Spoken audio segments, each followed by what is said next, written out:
My name is Francisca Ochieng.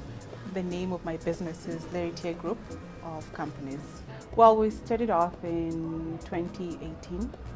What inspired me to start this business was that I feel that at the time, rather I relate to the market at the time, accessing properly organic or natural skincare products, value-added products were a bit expensive or a bit prohibitive. So, and I'm someone who's always been an aficionado of clean beauty and clean living and so on and so forth. So I felt that perhaps I would introduce such products into the market, and then that's also what propelled now testing the market to see, can we be that brand that started a fragrance, a luxury fragrance from Africa to the world, so somehow reversing the way perfume is consumed, for example.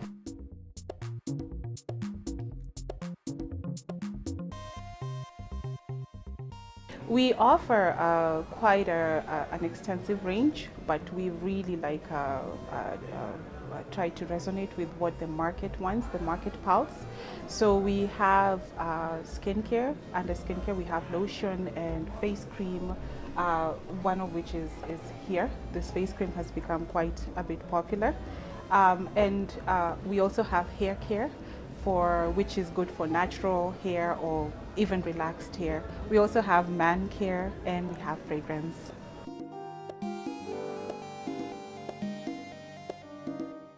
Sourcing is quite dynamic.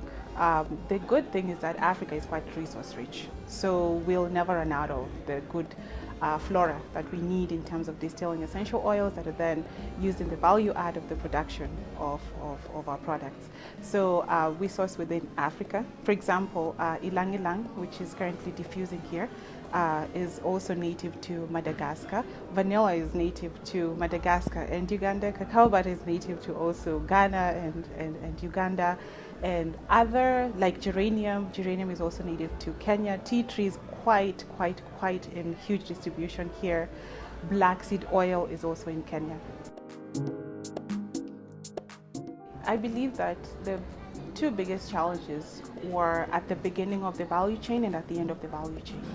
So where does the beginning of the value chain start? At the sourcing. When you're sourcing, of course, we have the wonderful regulators, KRA, all those. They have to collect and excise your stuff, which is just, I think it's every citizen's responsibility to underwrite the government's budget, you see. The only thing that would be prohibitive would be now the items have been shipped and it's taking you forever to clear them. So case in point, if you're sourcing for vanilla beans from Uganda because you want to make the extract to add into the body butter, we have EAC tariff. We also have the recently ratified AFTCA. But for that vanilla to cross from Kenya to Uganda, it's like what, two parallel countries. So you suffer a lot of emotional distress, anguish, and a lot of money in the process, just clearing goods from within our neighbors. This is just contextual between Tanzania and Uganda.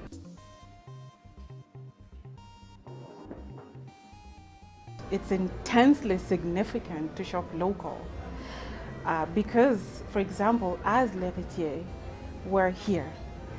We have someone who works here, Anyango works here, and she also has her own responsibilities to meet.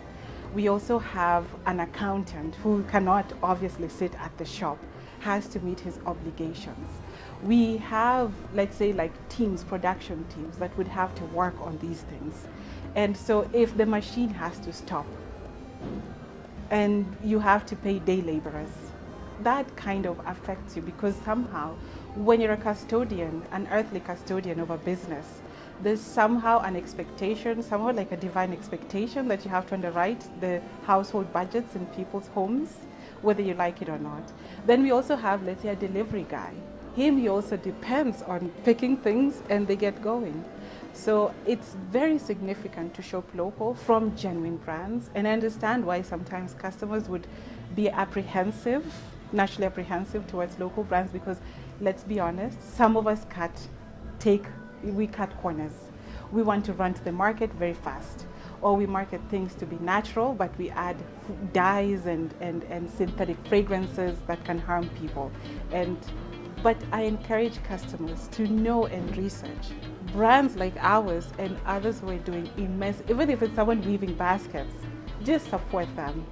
It goes right back into this nation, because when we get that money, we go and power up the factory, we get running, we source from other parts of Africa. The value chain continues, and you continue to empower your own fellow Kenyan, much as it's not maybe only me. Yeah. I would like to advise anyone, be very fearless. Starting out a fine fragrance, you're here as Lheritier, you're Kenyan, you're from the African soil, and you have to be very bold and stand behind whatever it is that you're producing. And for us to have this fragrance now be ranked with other brands like Chanel and Hermes, it took a lot of resilience. So I keep on saying, remain resilient. Do not cut corners. And why did I touch the fragrance? Bring something unique to this market. Don't copy. There's so much to do out here. Just don't copy. Like, yeah, we have like plethora, billions of body butters in the market right now. But what if you can now come in to the market with other amazing things than copying? When you copy, you literally reduce the potential which God put in you, that you can exceed in your own thing without having to depend on someone else's idea. So be unique, be resilient, and bring something new.